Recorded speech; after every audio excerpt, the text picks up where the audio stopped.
Bienvenidas y bienvenidos a la segunda parte de esta serie sobre composición de melodías.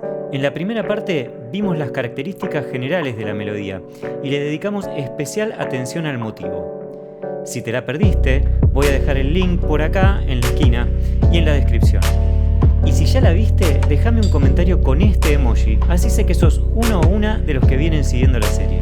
En esta segunda parte vamos a dedicarnos a la estructura y a la forma de la melodía.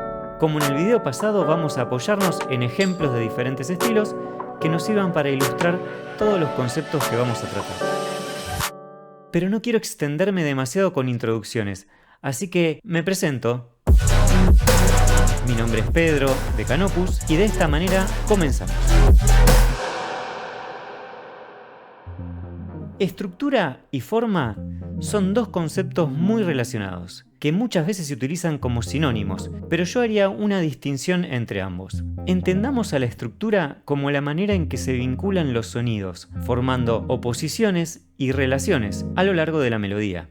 Y forma al resultado de esas vinculaciones, que van construyendo grupos de sonidos, que resultan en secciones o partes. Si lo relacionamos con la arquitectura, la forma sería el conjunto de espacios y volúmenes que tiene una construcción con sus distintos ambientes. Y la estructura serían los cimientos, columnas, vigas, etc., que dan sustento a esa construcción y la manera en que se interconectan los materiales que la componen.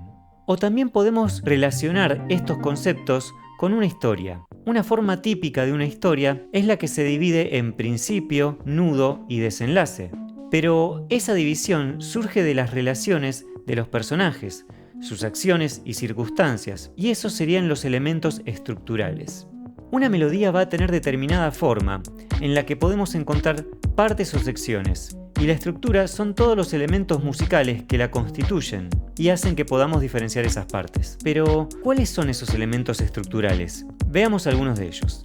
Mencionemos para empezar los silencios. Así como en el lenguaje escrito, las comas y los puntos son elementos de puntuación que nos permiten ordenar el discurso, en la música los silencios son interrupciones o pausas en el flujo de los eventos musicales, que ayudan a ordenarlo. Veamos un ejemplo concreto.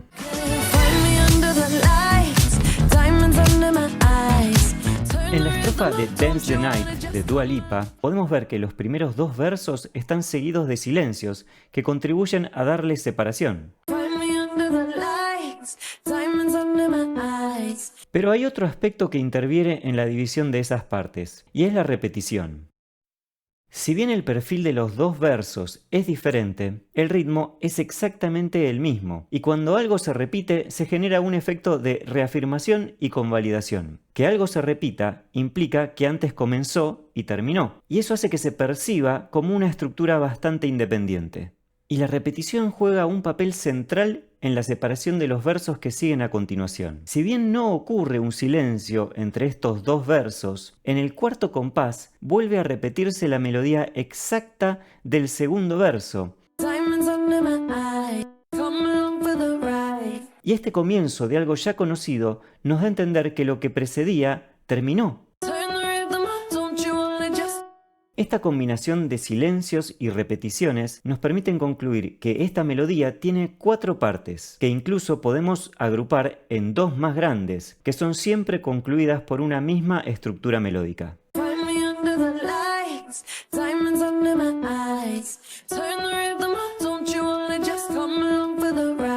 La repetición tiene un gran poder de construcción formal en la música. Para demostrarlo, realicé el siguiente experimento. En Ableton Live construí una pequeña combinación de dispositivos que produce notas al azar. En otra pista MIDI, grabé el resultado de esas notas durante algunos compases. Como era de esperarse, el resultado no tiene ningún sentido.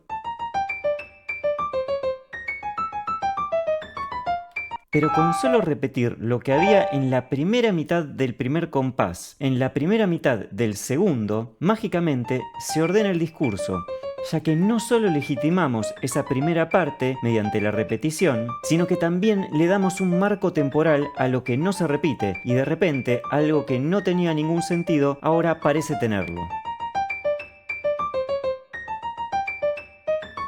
Un profesor mío, Guillermo Posati, dijo una vez algo que me iluminó como un rayo. Componer es asumir un compromiso entre repetición y cambio. O sea, es tomar la decisión de qué repetir y cuánto repetir. Y también cuándo cambiar y cuánto cambiar.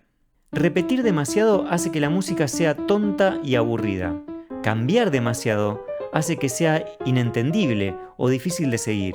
El desafío es encontrar el equilibrio justo. En el video pasado vimos el concepto de motivo y sus posibles transformaciones. Las repeticiones y variaciones de los motivos van a ser determinantes estructuralmente. Veamos un ejemplo de cómo se puede repetir y al mismo tiempo cambiar, y que ello contribuya a la forma de la melodía.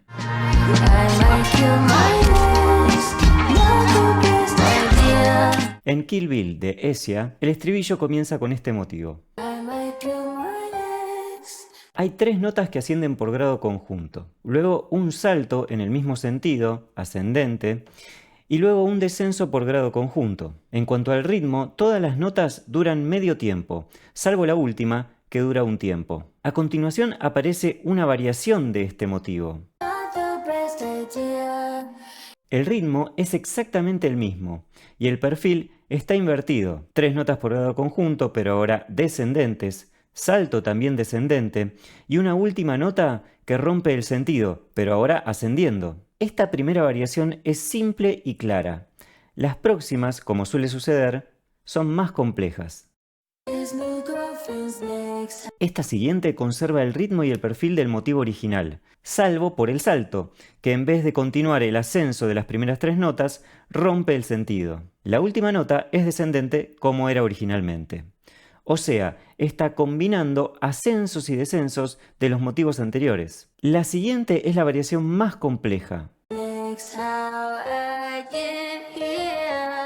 Primero, comienza con una elisión, que es cuando el final de una estructura se superpone con el principio de otra. Segundo, como el motivo original, hay 3 notas que ascienden por grado conjunto, seguidas de un salto en la misma dirección, pero con una aumentación rítmica, ya que duran el doble que en el motivo original. Tercero, también hay un último descenso por grado conjunto, pero ahora es precedido por una bordadura, que es un recurso melódico muy frecuente.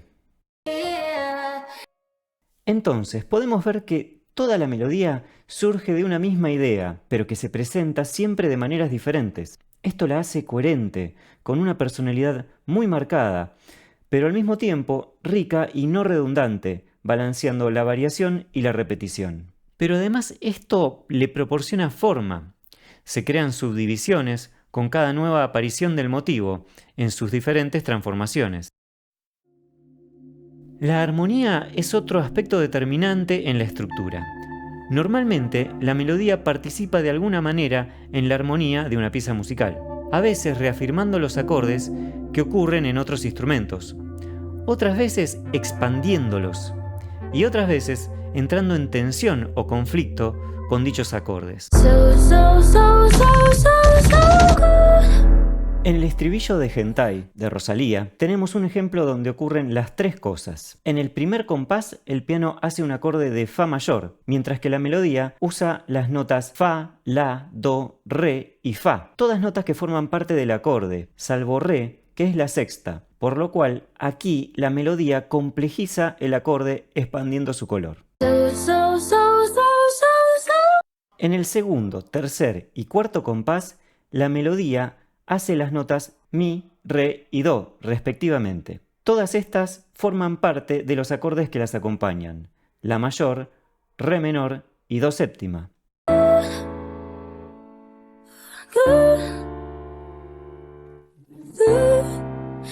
Por lo tanto, aquí la melodía reafirma la armonía. En los siguientes compases pasa algo más complejo. El mismo giro melódico se repite 3 veces seguidas, a modo de ostinato, mientras que los acordes van cambiando. Esto produce un efecto curioso, ya que ciertas notas que en una oportunidad se sienten parte del acorde, en la siguiente no, y viceversa. Veamos esto más en detalle. Durante el acorde de Fa séptima, La y Fa son parte del acorde, mientras que Si bemol y Sol son ajenas. Durante el acorde de Si bemol mayor, Si bemol y Fa son parte del acorde, mientras que do, sol y la son ajenas. Durante el acorde de la, solo la es parte del acorde. Todas las demás son notas que no forman parte del acorde. Y durante el acorde de sol menor séptima, sol, si bemol y fa forman parte del acorde, mientras que do y la son ajenas.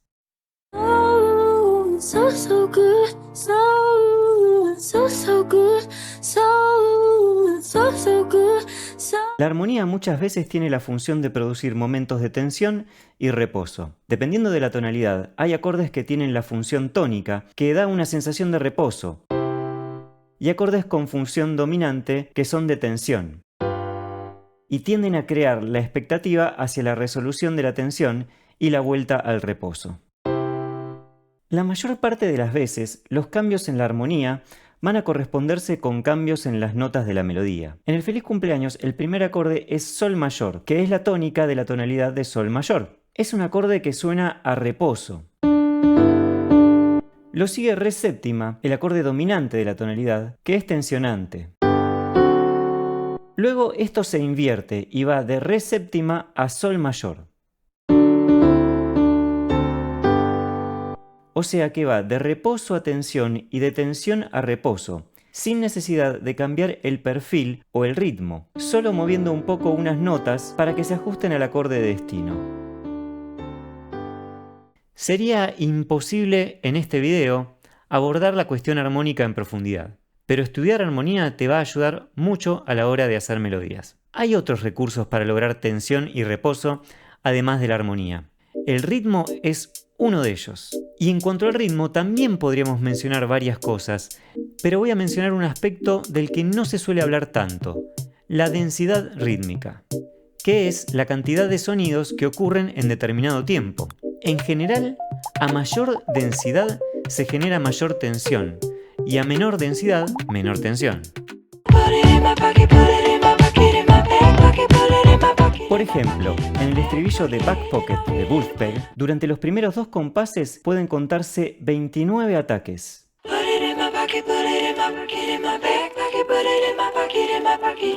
Mientras que en los siguientes dos compases hay solo 8.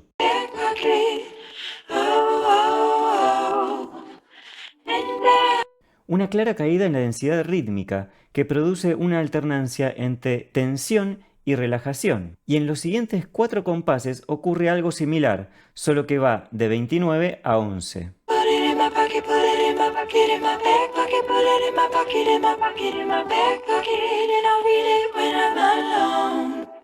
Hay muchas otras formas de contribuir a producir estas sensaciones. Mencionemos una más: el ámbito. El ámbito es el lugar en altura que ocupa una melodía dentro del registro del instrumento, desde la nota más grave hasta la nota más aguda. El movimiento de la melodía dentro de este ámbito contribuye a variar la sensación de tensión y reposo. Este es uno de los aspectos en que la melodía se relaciona con el habla. En el lenguaje, tendemos a percibir las alturas agudas o ascendentes como pregunta, como algo abierto e inconcluso, o sea, tensión, y las alturas más graves o descendentes como una afirmación y conclusión, o sea, reposo. Isn't a decade the standard period of mourning? Die and let's find out. También las variaciones bruscas en la altura producen tensión, mientras que alturas más estables producen reposo.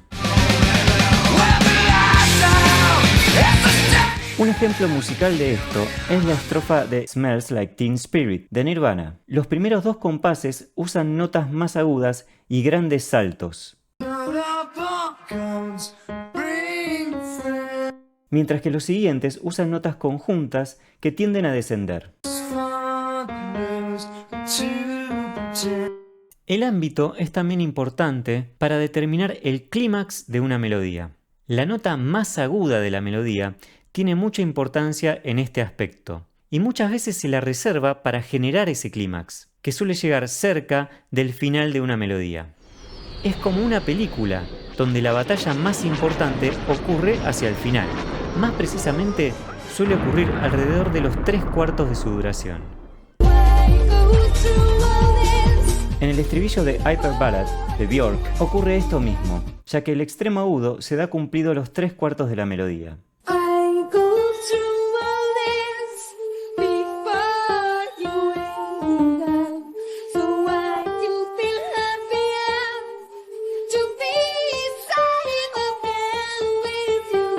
Si llegaste hasta acá, seguramente te esté gustando el video. Si es así, por favor déjame un me gusta. Continuemos. Así que la melodía puede pasar por diferentes momentos. Momentos de introducción, momentos de transformación, momentos de clímax y dramatismo, momentos de conclusión. Es por eso que muchas veces pienso a la melodía y a la música en general como una historia de sonidos. Una historia que se cuenta con sonidos y cuya trama es la forma en que esos sonidos se relacionan y evolucionan. A esa trama podemos separarla en partes, en base a los distintos momentos que atraviesa. La disposición de esas partes es la forma. Esos aspectos estructurales que venimos mencionando van a ir configurando la forma de la melodía.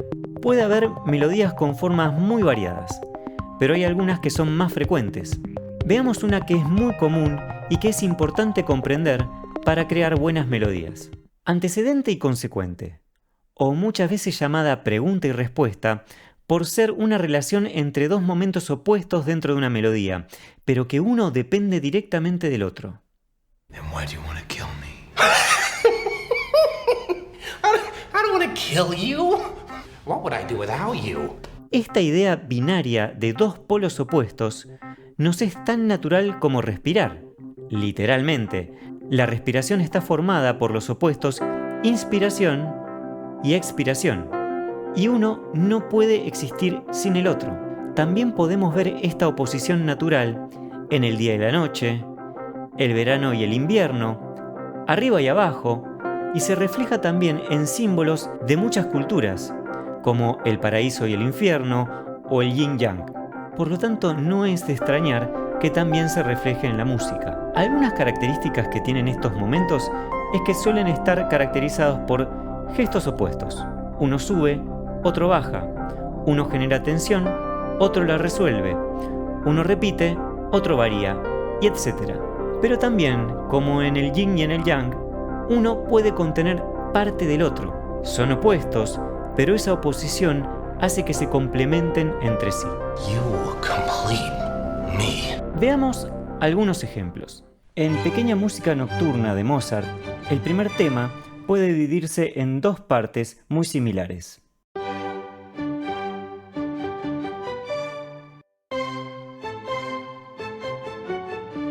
Estas partes tienen un ritmo idéntico y un perfil similar, solo que la primera termina de manera ascendente y la segunda descendente. Además, la primera usa notas de sol mayor, que es la tónica, y la segunda notas de re séptima, que es dominante. Por lo tanto, pregunta y respuesta contrastan, por un lado en el perfil de cada una de estas partes, y por otro en que una es tónica y la otra es dominante.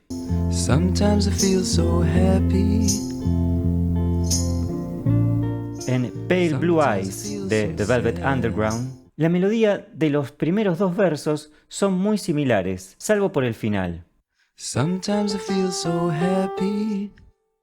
Sometimes I feel so sad. Esto ya podría considerarse una pregunta y respuesta. Pero hay otra pregunta y respuesta en un nivel más grande, ya que en los siguientes dos versos hay una respuesta inversa en cuanto al perfil. El perfil del tercer verso es muy similar al del segundo, ambos descendentes, y el perfil del cuarto es muy similar al del primero, formando una especie de espejo imperfecto. Sometimes I feel so happy, but mostly you just make me mad. Veamos otras configuraciones formales típicas. Es muy común que podamos encontrar melodías que pueden dividirse en cuatro partes. Hay varias formas típicas de cuatro partes. Veamos algunas de esas formas. Ideology, de Siriusmo, presenta una forma A-B-A-C, en donde las partes primera y tercera son exactamente iguales.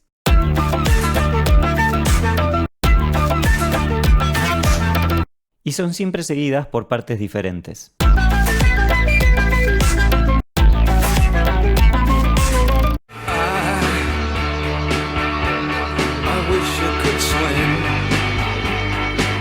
Heroes de David Bowie presenta una forma AABC, en donde hay dos momentos que se repiten prácticamente de forma idéntica.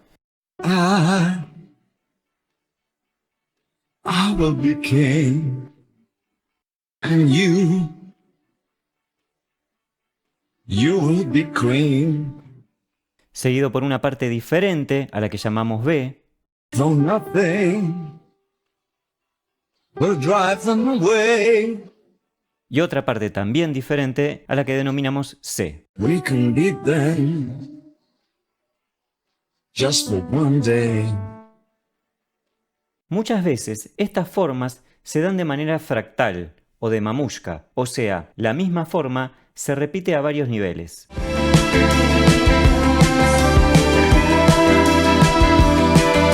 Veamos un ejemplo ABAC en Animal de Ainda.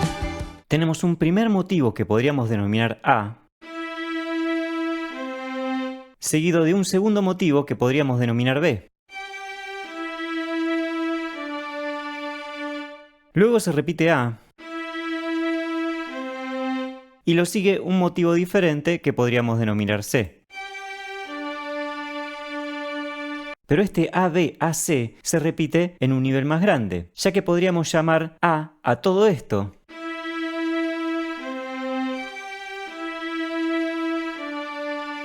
Que después se repite más adelante.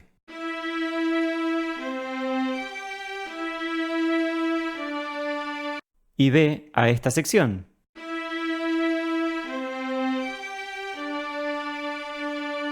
Que no se repite hacia el final.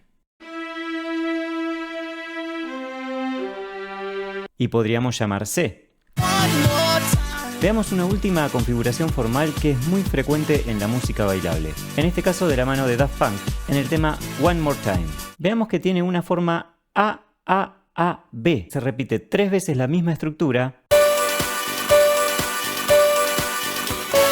y luego sigue una estructura diferente que le da conclusión. Pero también observemos que esta misma estructura se da internamente, en forma fractal o de mamushka, ya que cada una de estas 4 partes también puede dividirse en A-A-A-B. Existen muchas formas melódicas, además de las que mencionamos, pero tampoco es la idea ceñirse a esas formas, tan solo conocerlas para poder recurrir a estas en momentos de bloqueo o duda de cómo seguir. Por ejemplo, digamos que parto de este motivo. Podría probar distintas alternativas siguiendo los ejemplos formales que antes vimos y teniendo en mente la idea de que la composición es asumir un compromiso entre repetición y cambio. Probemos primero lo más fácil, que sería repetir bastante.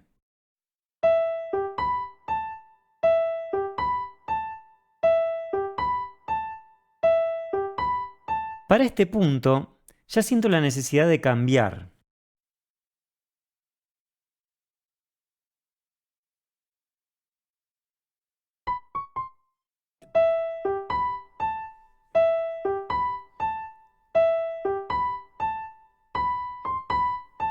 De esta manera quedaría la forma A-A-A-B. Probemos qué pasaría si decido cambiar antes.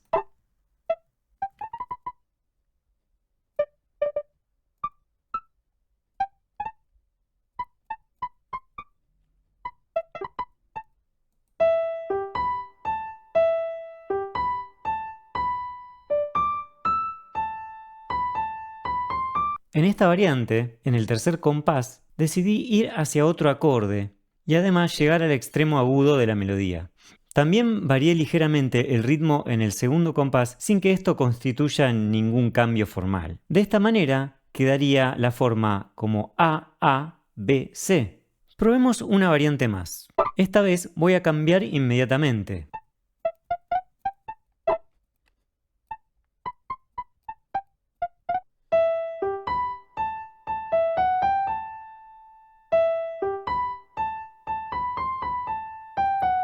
En este ejemplo, la idea inicial aparece en el primer y en el tercer compás y es seguida de 2 momentos diferentes. En el segundo compás con una línea melódica ascendente y en el cuarto compás con una línea melódica descendente, creando una forma A-B-A-C que funciona como una pregunta y respuesta.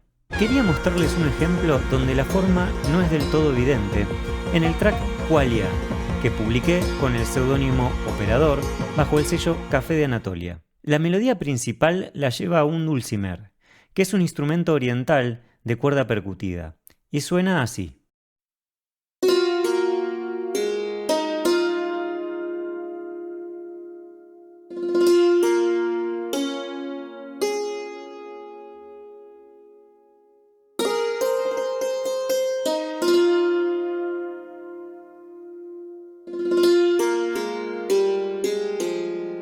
En esta melodía quise lograr un carácter improvisado y espontáneo, aunque en realidad no haya sido así. Fue muy pensada y tuve que probar muchas variantes hasta llegar a la versión final. Para lograr ese carácter improvisado, hice que el motivo nunca se repita en forma literal. El peligro de esto es que pierda coherencia. Para evitarlo, hice que se repitan ciertas características sutiles. Por ejemplo, el uso mayoritario de intervalos de quinta y segunda mayor, ciertas células rítmicas que aparecen recurrentemente, y el hecho de que los 4 giros melódicos comiencen con un ornamento, el 1 y el 2, los impares, con una apoyatura,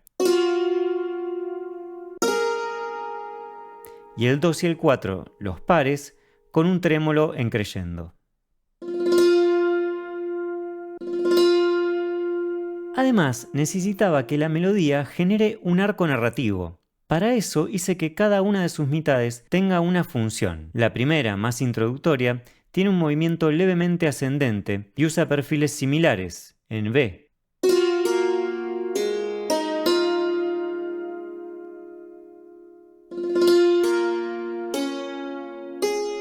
La segunda, más dramática y conclusiva, tiene un marcado movimiento descendente. Toca tanto el extremo agudo del ámbito como el grave y usa perfiles más sinuosos.